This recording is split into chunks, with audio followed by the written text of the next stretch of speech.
Bharat Oman দ্বিপাক্ষিক সম্পর্ককে আরও জোরদার করতে বৃহস্পতিবার প্রধানমন্ত্রী নরেন্দ্র মোদীকে ওমানের সর্বোচ্চ অসামরিক সম্মান অর্ডার অফ ওমানে ভূষিত করলেন ওমানের সুলতান হাইথাম বিন তারিক। জর্ডান এবং ইথিওপিয়া সহ 3 দেশ সফরের শেষ পর্যায়ে মোদী বৃহস্পতিবার ওমান পৌঁছন। প্রধানমন্ত্রীর সফরে দুদেশের মধ্যে মুক্ত বাণিজ্য চুক্তি স্বাক্ষরিত হয়েছে, যা দুদেশের বাণিজ্যিক লেনদেন বৃদ্ধিতে বিশেষ সহায়ক হবে বলে মনে করা হচ্ছে। প্রাচীন ঐতিহ্যবাহী বাদ্যসঙ্গীত পরিবেশন করে ওমানের রাজধানী ম্যাসকাটে বরণ করা হয় নরেন্দ্র মোদীকে। সেই সঙ্গে দেওয়া হয় উষ্ণ অভ্যর্থনা এবং গার্ড অফ অনার। ওমানের সম্মান পাওয়ার পর 29টি দেশের সর্বোচ্চ নাগরিক সম্মানে ভূষিত হলেন প্রধানমন্ত্রী মোদী। ওমানে প্রবাসী ভারতীয়দের সঙ্গে সাক্ষাৎ করে এক সভায় এদিন বক্তব্য রাখেন প্রধানমন্ত্রী। প্রধানমন্ত্রী মোদীর 29টিরও বেশি সর্বোচ্চ অসামরিক সম্মানের তালিকার সর্বশেষ সংযোজন হয়েছে ওমানের এই সম্মান। এই সূচিতে রয়েছে ইথিওপিয়ার Great Honour Nishan of Ethiopia এবং কুয়েতের অর্ডার অফ মোবারক আল কাবিরের মতো সাম্প্রতিক সম্মানও। মোদীর মাস্কাট সফর ছিল ভারতের বিদেশ নীতির জন্য ভীষণ গুরুত্বপূর্ণ। সলতে পাকানোর কাজ শুরু হয়েছিল 2023 সালের নভেম্বরে। শেষমেশ স্বাক্ষরিত হল ভারত ওমান মুক্ত বাণিজ্য চুক্তি। ভারতের প্রধানমন্ত্রী নরেন্দ্র মোদীর উপস্থিতিতে স্বাক্ষরিত হয় এই চুক্তি। ওয়াকিবাহল মহলের মতে ভারত ও ওমানের যৌথ অর্থনৈতিক অংশীদারিত্ব চুক্তি ভারতের শিল্পজাত রপ্তানি উল্লেখযোগ্যভাবে বাড়িয়ে দেবে। গ্লোবাল ট্রেড রিসার্চ ইনিশিয়েটিভের এক প্রতিবেদনে বলা হয়েছে, বর্তমানে ওমানে আমদানি শুল্ক কিছু পণ্যের ক্ষেত্রে 0 থেকে শুরু করে সর্বোচ্চ 100% পর্যন্ত রয়েছে। ওই রিপোর্টে উল্লেখ করা হয়েছে, বর্তমানে ভারত থেকে প্রায় 80% পণ্য গড়ে প্রায় 5% শুল্ক হারে ওমান আমদানি করে। তবে বিভিন্ন পণ্যের ক্ষেত্রে শুল্কের হার ব্যাপকভাবে ভিন্ন এবং কিছু নির্দিষ্ট পণ্য যেমন নির্দিষ্ট ধরনের মাংস, মদ এবং তামাকজাত দ্রব্যের ওপর খুব বেশি শুল্ক আরোপ করা হয়। জিটিআরআই এর বক্তব্য, জিটিআরআই জানিয়েছে সিইপি এর আওতায় এই শুল্কগুলি বাতিল বা হ্রাস করা হলে ওমানের বাজারে ভারতীয় শিল্পজাত রপ্তানির প্রতিযোগিতা বৃদ্ধি পাবে। রিপোর্টে এও বলা হয়েছে, সিইপি এর আওতায় শুল্ক বিলোপের ফলে ভারতীয় শিল্পজাত রপ্তানির প্রতিযোগিতায় এগিয়ে থাকবে। তবে দীর্ঘমেয়াদী বৃদ্ধি বজায় রাখতে হলে ওমানের তুলনামূলকভাবে ছোট বাজারে পণ্যের গুণগত মানোন্নয়ন এবং বিবিধতা অত্যন্ত গুরুত্বপূর্ণ হবে। বৃহস্পতিবার প্রধানমন্ত্রী নরেন্দ্র মোদী বলেন, ভারত ও ওমানের মধ্যে যৌথ অর্থনৈতিক অংশীদারিত্ব চুক্তি আগামী কয়েক দশক ধরে দ্বিপাক্ষিক সম্পর্ককে রূপ দেবে।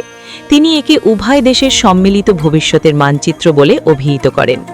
মাস্কাটে অনুষ্ঠিত ভারত ওমান বাণিজ্যিক সম্মেলনে ভাষণ দিতে গিয়ে প্রধানমন্ত্রী দেশের মধ্যে থাকা সম্পর্কের প্রশংসা করেন এবং ভারতকে বিনিয়োগ এবং উদ্ভাবনের মাধ্যমে একসঙ্গে এগিয়ে নেওয়ার জন্য স্টার্টআপগুলিকেও আহ্বান জানান।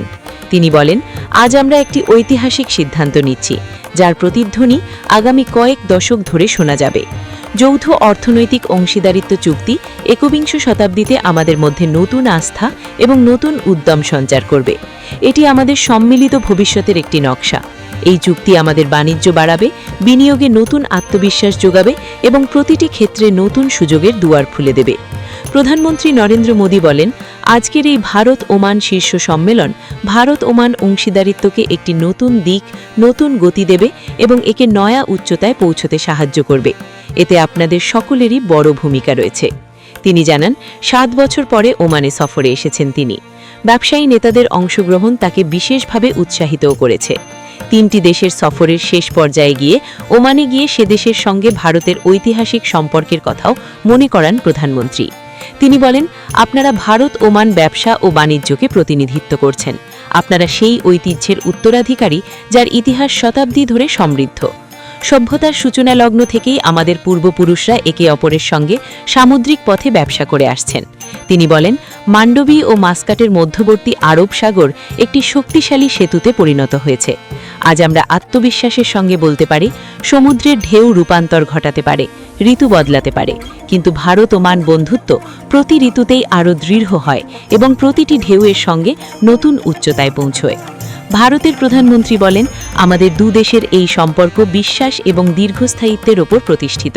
আমাদের সম্পর্ক বিশ্বাসের ভিত্তিতে গড়ে উঠেছে, বন্ধুত্বের শক্তিতে এগিয়ে চলেছে এবং সময়ের সঙ্গে সঙ্গে আরও গভীরতর হয়েছে। আজ আমাদের দ্বিপাক্ষিক সম্পর্কের ৭০ বছর পূর্ণ হয়েছে।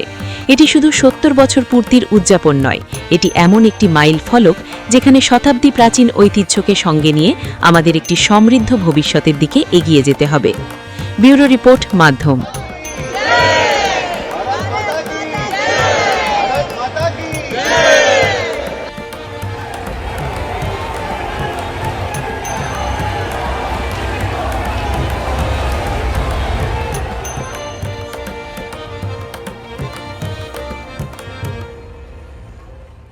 अरुणाचल सरकार का संकल्प 5 प्रतिज्ञा: शिक्षा से सशक्त भविष्य, कृषि से समृद्धि का, प्रकृति का साथ विकास, हर घर तक ग्रीन एनर्जी, पर्यटन से नई पहचान।